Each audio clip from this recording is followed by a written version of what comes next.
Hi, welcome back. Today we're going to go through some of the games that arrived in for me in June.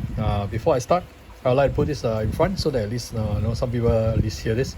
If you like this channel and you like to see more contents, feel free to click the like button and subscribe.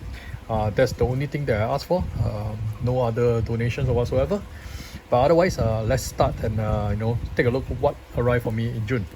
As you can see, for June, this is mostly what it is. In fact, that's all it is. There's a lot less than what I usually have, and I guess I kept to that promise. So let's start with the first one. Small box first. So the first small box, this is the Grizzled at your order. It's an expansion to the Grizzled, obviously, published by Simon. Expansion, as you can see. So what's so important about this small box is that this box actually gives you the ability to play solo, duel. I'm not sure, I think duel is already built in, but maybe not, because originally it was meant for 3 to 5 players. So the 2-player solo mode is actually provided by this box. So as you can see, the artworks is the same, consistent, getting your group of Grizzled through, by giving them orders through the World War II, published by Simon. Okay, so this I got it at I wouldn't call it a deal. It's not that cheap. It's about I think about 15-20 US dollars. But I guess it's worth it to be able to bring it to solo so that I can play it on my own. And so here we have. And there's also another similar game which is got something to do with solo as well. This is Concordia Solitaria. Basically, it's also expansion for 1 to 2 players. Basically, it brings the solo mode. There is actually a so-called automata for the single player on Board Game Geek, but of course that one it's not official, and this is official.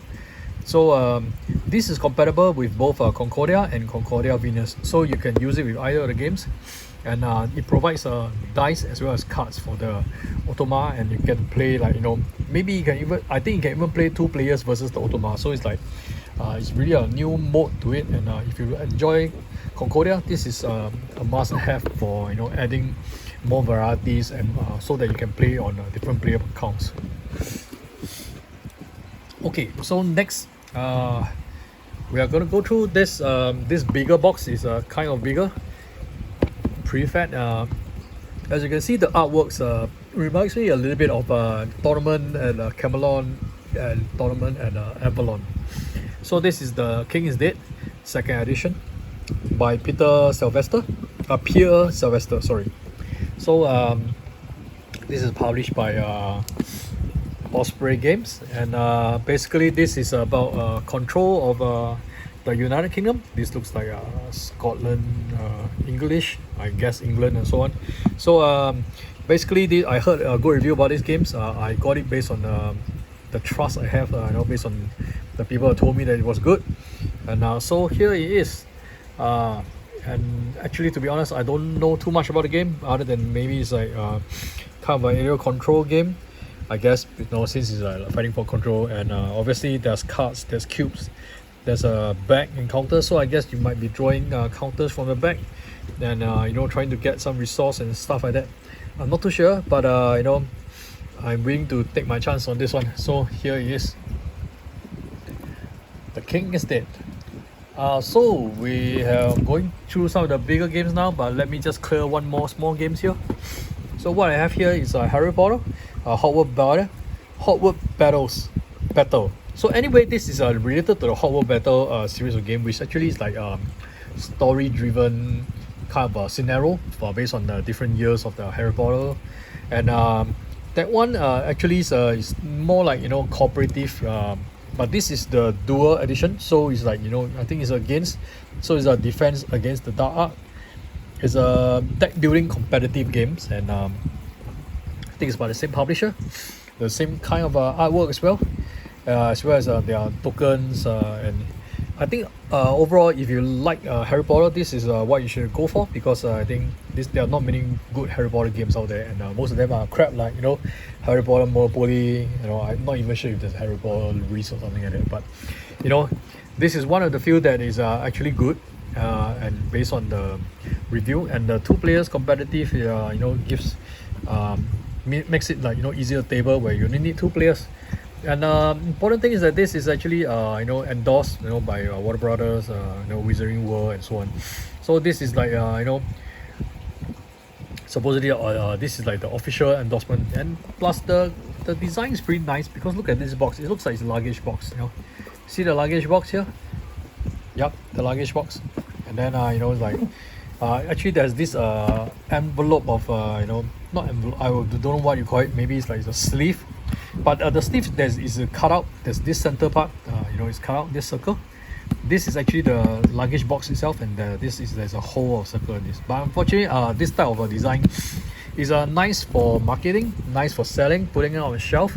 But once you open this up, this hole might get caught when you slice other board game on top of it.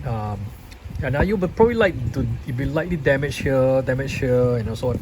So I'm not too sure how I'm going to store it. Maybe I might fold this and then put it into the box itself. Yeah, that's probably the way to preserve it, rather than get it torn, someday. Unless I don't really care, which is entirely possible. So while we are still talking about expansion, let me just go through another expansion here.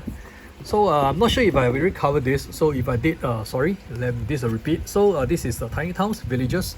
So Villagers is the second expansion to Tiny Towns.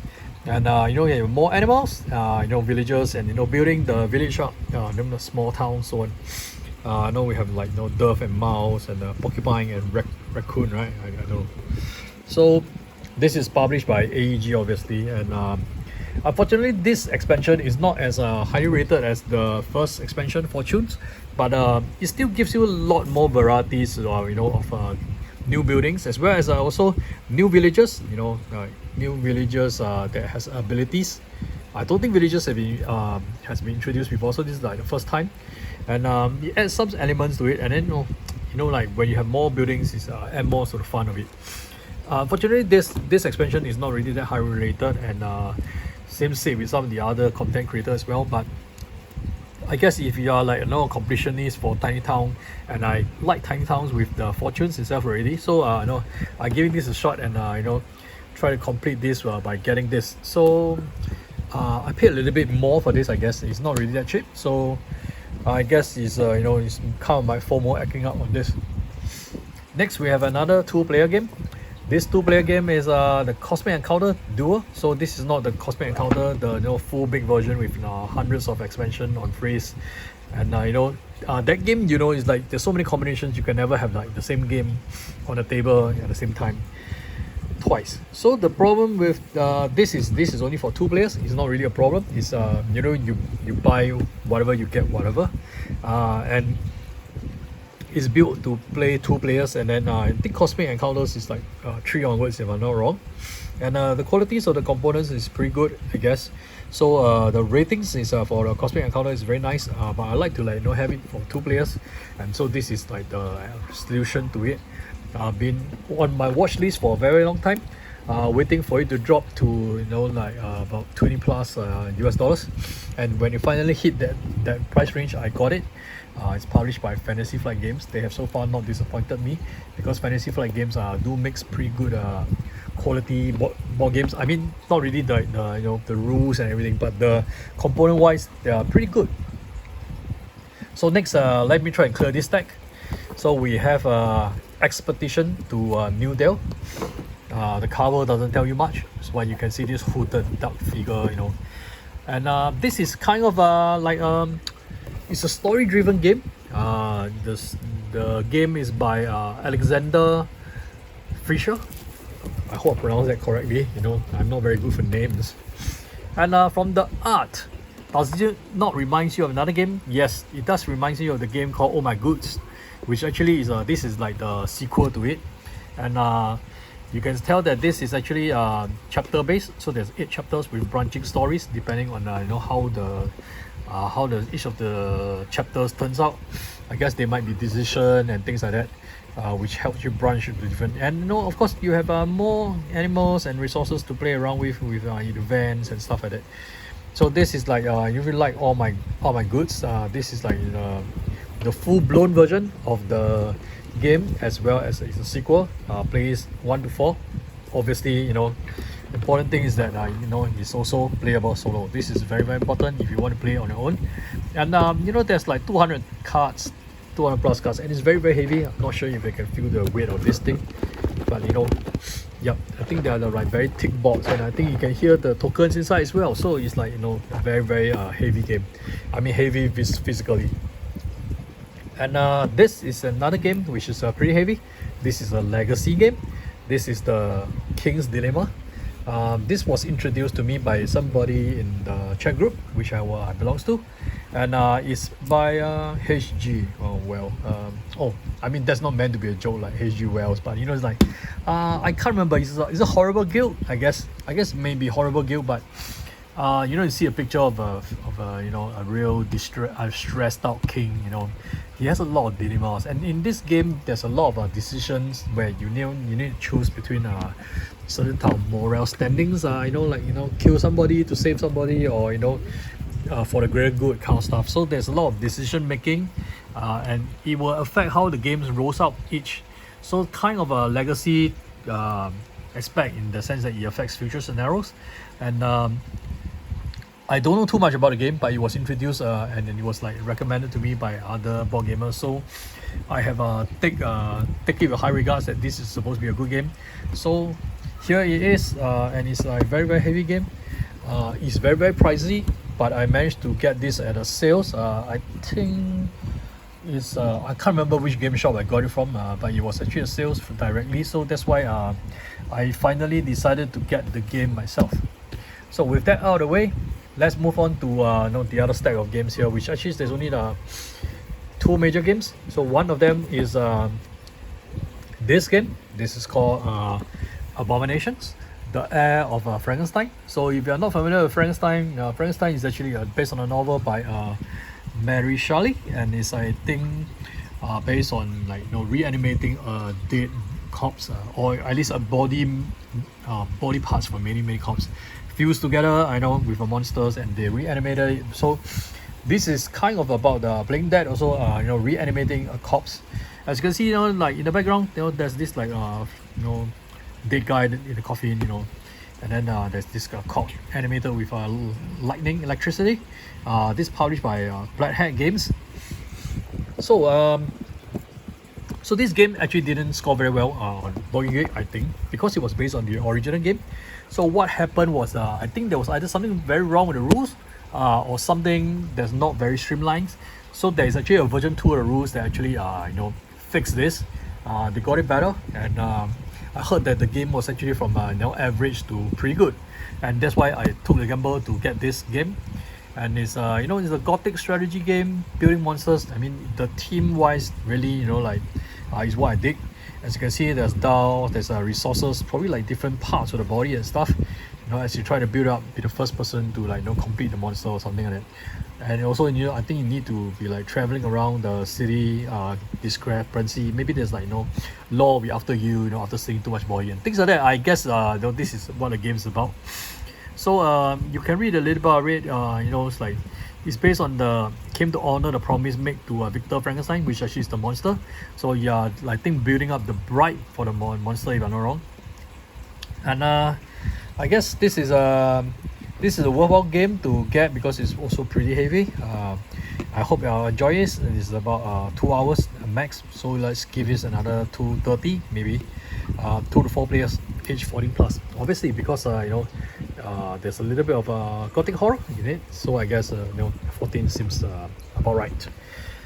Underrated, seriously. A lot of people say that with the new rules it's a lot better. So I am going to try it out myself and experience it. So before I go to this small box, let me go into this big box. So this is a Cry Havoc. Cry Havoc is looks like it's a Kickstarter game, but actually it's not. This is a game by Grand Rodek. Okay, maybe I pronounced it correctly finally, I don't know. It's for 2 to 4 players. It's an intense futuristic sci-fi game from Porter Games. I think Porter Games did this War of Mine too, I think, if I'm not wrong. Yep, and Cry Havoc basically is a game that has a lot of miniatures. As you can see, like 12 of these, 12 of these, 12 of these, and 16 of these, roughly about 50, right? 52, I think, if I'm not wrong. So that is like 52 miniatures, as well as it's like you get this map with all the stuff, and the artworks really is what caught me, because sci-fi wise, this looks good. You have like big monolith type of monsters, snakes, alien, exploring planets, ship down or something like that, and this big marine shark creature and so on. So it's like I guess the artwork is the first thing that caught my eye, and it's basically about recruiting troops, giving them orders, leading an army into the tactical battles to gain control. So this seems to be a very nice games based on the cover, and the cover really looks nice with this I'm not sure if this is an armor suit, or like with core that looks like Iron Man, I guess, but sci-fi is sci-fi, and so because I also got a very good deal on this game as well, so it's that's almost like slightly about $1 per miniature. That's about $50 or so. So I finally got it, and then so why not get the expansion as well? So the expansion is Havoc Aftermath.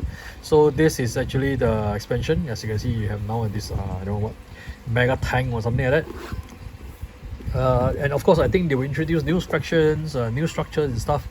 Yep, so there are leaders, faction structures, skills, and tactical cards, and new scoring events and so on. So this adds more to the 4 armies that you already have in the base game, and then give them variety.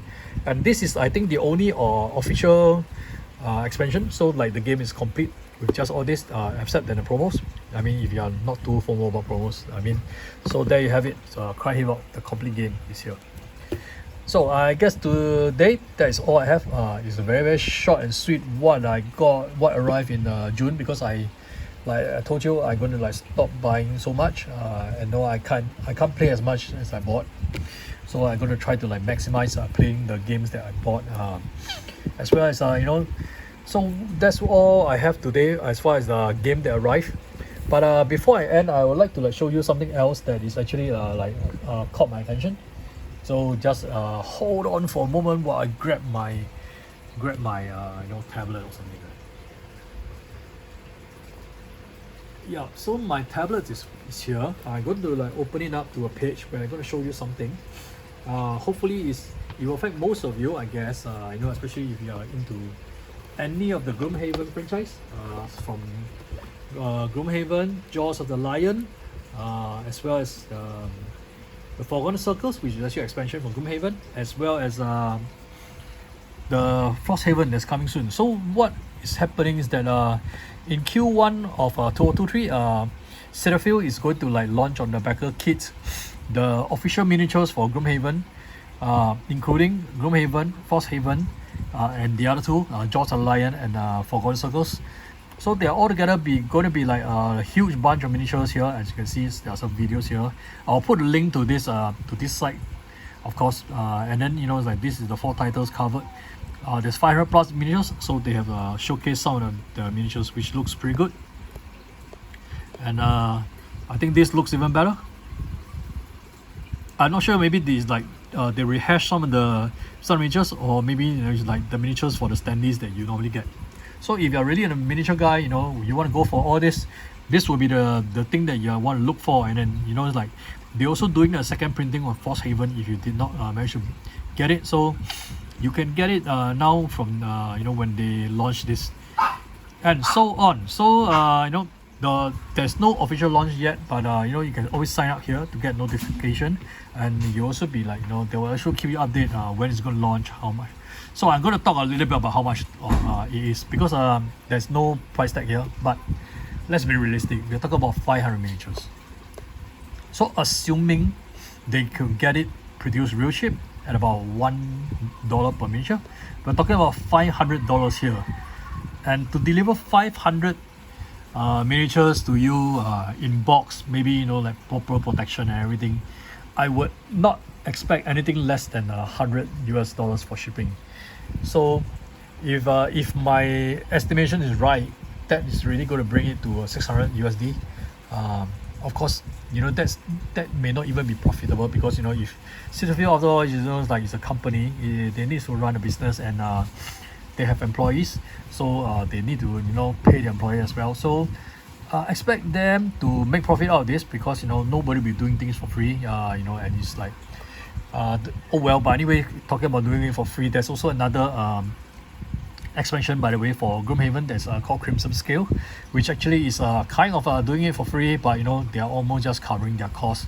It's made by some fans who are really into the game, and I'm not sure if there's going to be a third printing, but I think the second printing orders has just been closed. I did not order it because I think the shipping was actually too high for me. It's almost as expensive as the expansion itself. So I'm going to try to see whether there's other channels which I could get my hands on for it. But anyway, it's really not an excuse to, I can't even finish Gloomhaven, and not alone Forgotten Circles. So like I need to really find a way to finish those games before I even get to play anything more than that. And yeah, to that expect, so this game I will expect it to be expensive.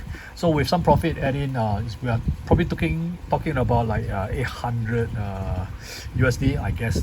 And I think it won't be ridiculous if it's 150 US dollars for shipping, especially to Asia, which I don't know where this.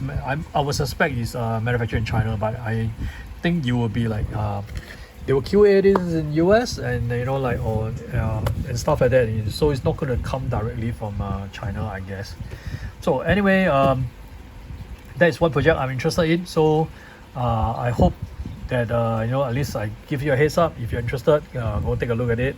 Otherwise, just hold on to your money. There are more Kickstarter games and stuff coming, I guess. But as you can see, that I haven't made another Kickstarter channel for a very long time because there isn't a lot of like big blockbusters chips and like games that really caught my attention. So if I'm not gonna not interested, not backing any of those, I shouldn't be like singing too much praise about it, or or even worse, talk back things about why I'm not back. Okay, maybe sometimes I do talk about why I don't back this, but there's valid reasons for it. But I mean, there's no point making a video, to introduce you to 10 Kickstarter, and then I told you, oh, I'm actually not backing any of this because I'm not interested. So I guess that's not the point. There are a lot of other content creators that cover Kickstarter and stuff, and I think I will cover those that I'm interested, especially those that are backing, so that you will see it from at least my point of view why I'm backing it and stuff like that. And I hope to give you good advice. Ultimately, I hope you benefit from watching the video, and then it's like because I said it was good, and then it turned out the game was good, and then you'll be happy and stuff like that. So that's my end goal. So from a gamer to another gamer, that's all it is. And especially I don't get prototypes, I don't get any kind of benefits from any of these companies. So I just cover with whatever limited knowledge I have. So thanks for watching. Like again said, the best encouragement you can give to me is to subscribe and then click the like button so that I can push some of the videos up a little bit. And otherwise than that, I will probably try to cover some Kickstarter game found stuff soon, and maybe even backer kits, because backer kits also is coming into the scene for crowdfunding. I suppose most of them will be board games anyway, because that seems to be the most lucrative kind of things that's running around right now. But other than that, that's all for today, and I hope you have a good coming weekend, and we'll see you again soon.